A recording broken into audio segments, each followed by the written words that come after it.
BGP Provinsi Bali bersama melangkah maju.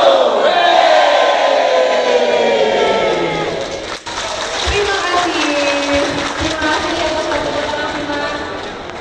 Mengawali tahun 2024, Balai Guru Penggerak atau BGP Provinsi Bali menggelar kegiatan perdana Rapat Koordinasi atau Rakor Program Guru Penggerak BGP Provinsi Bali tahun 2024. Bertempat di Plago Holiday Hotel, Kelurahan Benoa, Kuta Selatan, Badung, Kamis 11 Januari 2024, Rakor ini dibuka secara resmi Dr. Kasiman, selaku PLT Direktur Kepala Sekolah Pengawas Sekolah dan Tenaga Kependidikan, Direktorat Jenderal Guru dan Tenaga Kependidikan. Rakor ini berlangsung selama 3 hari mulai dari tanggal 11 sampai dengan 13 Januari 2024. Kegiatan ini bertujuan untuk menyamakan persepsi antar pemangku kepentingan untuk mensukseskan program yang direncanakan untuk mendukung tercapainya tujuan bersama di bidang pendidikan, terutama yang berhubungan dengan guru dan tenaga kependidikan.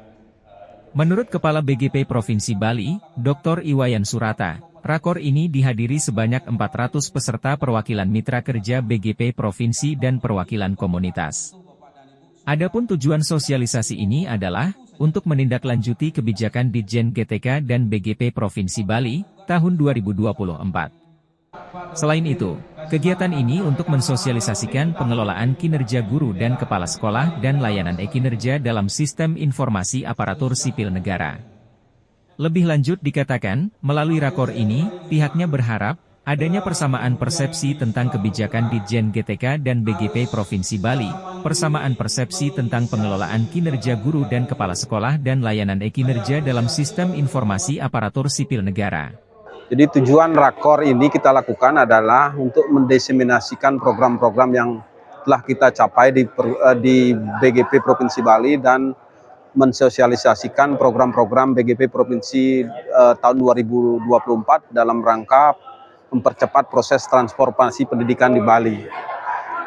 Kemudian yang lain adalah bagaimana kita sebenarnya mensosialisasikan program-program prioritas Kemdikbudristek, tentunya ujung-ujungnya adalah dalam rangka meningkatkan mutu pendidikan di Provinsi Bali. Intinya mempercepat proses transformasi itu, menyebarluaskan program-program prioritas nasional tahun 2024 sehingga terjadi percepatan mutu pendidikan di Provinsi Bali. Sementara itu, Dr. Kasiman mengharapkan pendidik dan tenaga kependidikan di Bali bisa merespon dengan baik terhadap transformasi pendidikan. Karena kata dia, Provinsi Bali menjadi pemicu bagi provinsi lain, yang selama ini dari tahun ke tahun, pendidikan di Provinsi Bali selalu mendapat ranking dengan kategori di atas.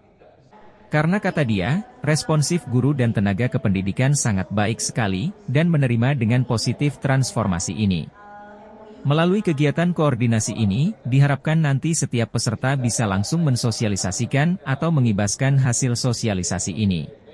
Ya, terima kasih teman-teman yang ada di pendidik dan tenaga pendidikan yang ada di Provinsi Bali. Kita sedang melakukan transformasi, terutama untuk peningkatan hasil belajar murid melalui proses Merdeka Belajar, melalui kurikulum yang baru. Diharapkan nanti teman-teman pendidik dan tenaga pendidikan yang ada di Provinsi Bali bisa merespon dengan baik, ya, karena apa?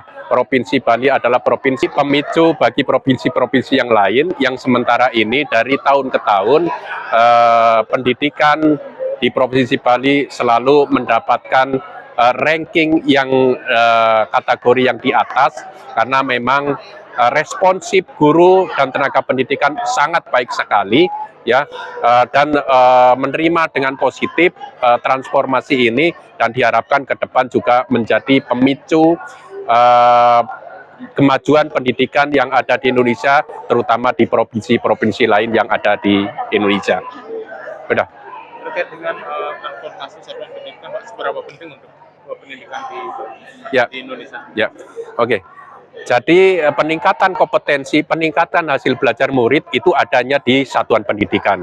Kita yang sebagai kepala dinas, kemudian pengawas, kemudian kepala Balai Guru Penggerak, kemudian juga kementerian, direktur, dirjen, semuanya adalah mensukong semuanya adalah untuk satuan pendidikan karena adanya transformasi di satuan pendidikan. Satuan pendidikan yang bertransformasi itu dimulai dari gurunya, kepala sekolahnya, kemudian pengawas pembinanya, kemudian melakukan komunitas belajar secara bersama-sama dengan melihat rapot pendidikan. Di situ yang penilaiannya rendah, diutamakan adalah yang rendah dulu, kemudian di situ dilakukan literasi, refleksi, belajar bersama, merumuskan untuk proses peningkatan hasil belajar murid yang selalu setiap saat secara bertahap selalu simultan kita tingkatkan. Melalui kegiatan koordinasi ini diharapkan nanti setiap peserta bisa langsung mensosialisasikan atau mengimbaskan kepada guru-guru yang tidak datang di sini, kemudian sebagai aksi nyata kepada sekolahnya sendiri. Yang pertama adalah sekolahnya sendiri, itu penting ya sebelum ke sekolah yang lain. Jadi yang paling penting adalah aksi nyata dari sekian kegiatan.